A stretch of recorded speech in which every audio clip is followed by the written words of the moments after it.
बिस्मिल्लाहिर्रहमानिर्रहीम। तो आज हम 10A के क्वेश्चन नंबर 8 की तरफ बढ़ रहे हैं। तो क्लास में ये मैंने समझाया था तो बच्चों को काफ़ी प्रॉब्लम हुई, तो मैंने चाहा कि इसके ऊपर वीडियो बना लूँ। तो आप अगर क्लास में जिनको अगर समझ में नहीं आया तो वो यहाँ पे क्लियर कर सकते हैं इस सवाल को। तो इस सवाल में सिंपल ये पूछा गया है कि the figure shows an isosceles triangle T U V, यानी ये T U V this is a triangle and this is a isosceles triangle. Isosceles triangle ऐसे ट्राइंगल को कहते हैं जिसकी दो साइड सेम होती हैं, एक साइड डिफरेंट होती है। यानी जैसे अगर आप टी और यू वाली साइड देखें, ये भी 9.6 है, और टी और वी देखें, ये भी आपके पास क्या है, 9.6। तो दो साइड आपकी क्या है, सिमिलर है, और एक साइड आपकी क्या है, डिफरेंट है। तो ऐसे ट्राइंगल को हम कहते हैं आइसोसेल्स ट्राइंगल। अब हम ना यहाँ पे जो हमारा चैप्टर है उसका नाम है पाइथागोरस थ्योरम। यानी मैं अपने चैप्टर का नाम बता रहा हूँ, मेरा चैप्टर का नाम है पाइथागोरस थ्योरम। अब पाइथागोरस थ्योरम आपका होता है एच स्क्वायर, यानी हाइपोटेनस का स्क्वायर, परपेंडिकुलर का स्क्वायर प्लस बेस का स्क्वायर। ये बहुत मशहूर और मारूफ इक्वेशन है पाइथागोरस थ्योरम की। लेकिन क्या अगर मैं इस आइसोसेल्स ट्राइंगल के अंदर, क्या मैं इस इक्वेशन को लगा सकता हूँ, यूज़ कर सकता हूँ? इसको मैं बिल्कुल भी यूज़ नहीं कर सकता। क्यों? क्योंकि जो पाइथागोरस थ्योरम है ये सिर्फ और सिर्फ राइट एंगल ट्राइंगल के अंदर यूज़ होती है। तो आप देख सकते हैं जैसे ये ट्राइंगल है, इस ट्राइंगल के अंदर अगर मैं देखूं, यहाँ पे मेरे पास कोई भी ऐसी साइड मौजूद नहीं है जो 90 डिग्री की है। यानी मैं टी यू वी इस ट्राइंगल की बात कर रहा हूँ, क्योंकि ये आइसोसेल्स ट्राइंगल है। इसमें ना आप अगर इसकी बात करें तब भी आपका एंगल 90 करनी है, इसमें भी 90 करनी है, और इसके में ये साइड भी आपका 90 करनी है।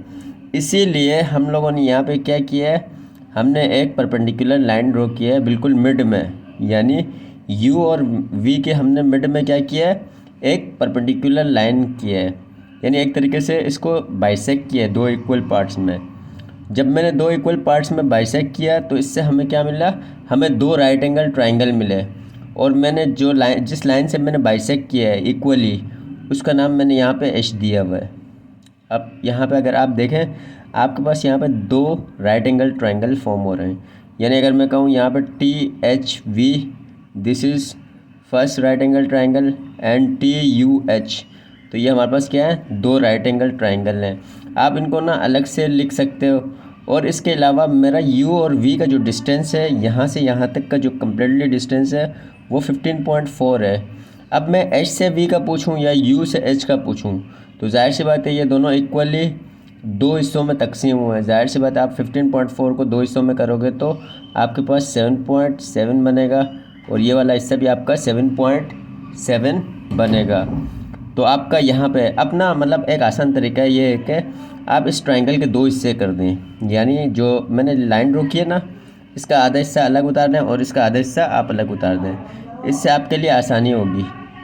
जैसे मैंने एक ट्राइंगल, इसका आधा हिस्सा मैंने यहाँ पे उतारा है,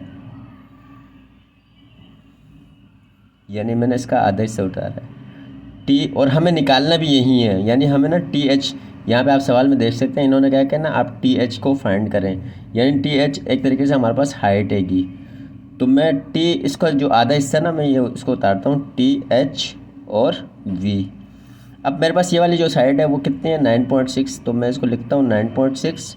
और ये वाला हिस्सा कितना है, इसका जो आधा लिया है ना, तो आधा हिस्सा मेरे पास 7.7 है। तो ये वाली साइड होती है परपेंडिकुलर। अब देखें, मैं ये बेस हो गया 7.7, और जो वर्टिकल लाइन होती है ये आपकी परपेंडिकुलर होगी, और जो लार्जेस्ट साइड होती है वो आपकी होती है हाइपोटेनियस। ये मैं क्यों कह रहा हूँ, क्योंकि अभी ये आपका जो एंगल है ये राइट एंगल ट्राइंगल है। तो राइट एंगल ट्राइंगल कहते किसे हैं, राइट एंगल ट्राइंगल उसको कहते हैं जिसमें, ऐसा ट्राइंगल जिसमें एक एंगल आपका 90 डिग्री का आ रहा है। देखें अगर आप इस ट्राइंगल को फोकस करें तो इसमें ये एंगल आपका 90 डिग्री का आ रहा है। तो इसी के अंदर हम यूज़ करते हैं पाइथागोरस थ्योरम, और ये हमारे चैप्टर का नाम है। तो पाइथागोरस थ्योरम सिर्फ और सिर्फ राइट एंगल ट्राइंगल में यूज़ होती है। तो यहाँ पे मैं लिख सकता हूँ Pythagoras theorem is used in right angle triangle। तो राइट एंगल ट्रायंगल होगा तब आप यूज़ कर सकते हो। देखें जैसे अगर मेरे पास सवाल में आइसोसेल्स ट्रायंगल दिया है, इसमें कोई भी एंगल मेरे पास 90 का नहीं था, लेकिन मैंने ये जब लाइन ड्रॉ की तब मेरे पास ये 90 का फॉर्म हुआ, इसीलिए मैंने एक हिस्सा यहाँ पे उसका उतार दिया ताकि मैं ईज़िली यहाँ से राइट एंगल ट्रायंगल की पाइथागोरस थ्योरम लगा के आराम से मैं पी निकाल सकता हूँ, क्योंकि मेरे पास ये फॉर्मूला यहाँ पे मौजूद है। अब मैं आपको निकाल के दिखा देता हूँ ताकि आपको ये सवाल भी सॉल्व मिल जाए। मैं करूँगा कि using Pythagoras theorem, using Pythagoras theorem, सही है। अब मैं इस पाइथागोरस थ्योरम को यहाँ यूज़ कर रहा हूँ, तो यहाँ पे मेरे पास होगा हाइपोटेन्यूज का स्क्वायर इक्वल्स टू परपेंडिकुलर का स्क्वायर प्लस बेस का स्क्वायर। तो जो आपकी हॉरिजॉन्टल साइड होती है ये बेस है, तो बेस आपका कितना है 7.7 है, जो ऑलरेडी मैंने यहाँ पे लिखा हुआ है। इसके अलावा आपका जो हाइपोटेन्यूज है लार्जेस्ट साइड वो है 9.6, तो इसको आप कहोगे ये आपका एच हैगा और ये परपेंडिकुलर है, तो परपेंडिकुलर यहाँ पे आप निकाल लो। जो परपेंडिकुलर है ना वो एक्चुअल में ना आपका टी एच ही है, यानी पी की जो वैल्यू आएगी ना वो टी एच ही कहलाएगी। क्लियर है? आप मैं यहाँ पे लिख दूँगा पी जो है वो असल में आपका टी एच ही है, तो आप पी की जो वैल्यू निकाल लें वो आपका टी एच ही होगा। तो मैं यहाँ पे करूँगा हाइपोटेन्यूज का स्क्वायर, तो हाइपोटेन्यूज मेरे पास है 9.6, तो मैं करूँगा 9.6 का स्क्वायर कर दूँगा। इसके अलावा फिर परपेंडिकुलर का स्क्वायर, परपेंडिकुलर स्क्वायर यानी पी की तो आपकी वैल्यू निकालनी है, तो अब मैं लगाऊँगा बेस, बेस आपका है 7.7 और इसका स्क्वायर। तो आप अभी इसका स्क्वायर करके चेक करें आपके पास स्क्वायर में क्या आ रहा है। तो मैं इसका स्क्वायर करता हूँ 9.6 और मैं इसका स्क्वायर कर देता हूँ, तो मेरे पास जो आंसर आ रहा है इसका 92.16, यानी इसका आएगा 92.16।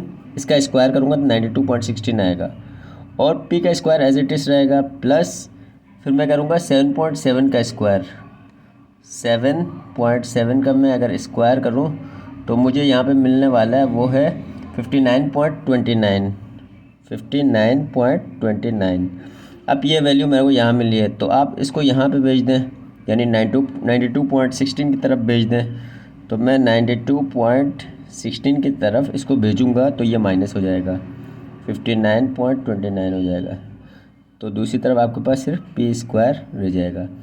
अब आप इसको माइनस करके देखें आपके पास क्या वैल्यू आ रही है।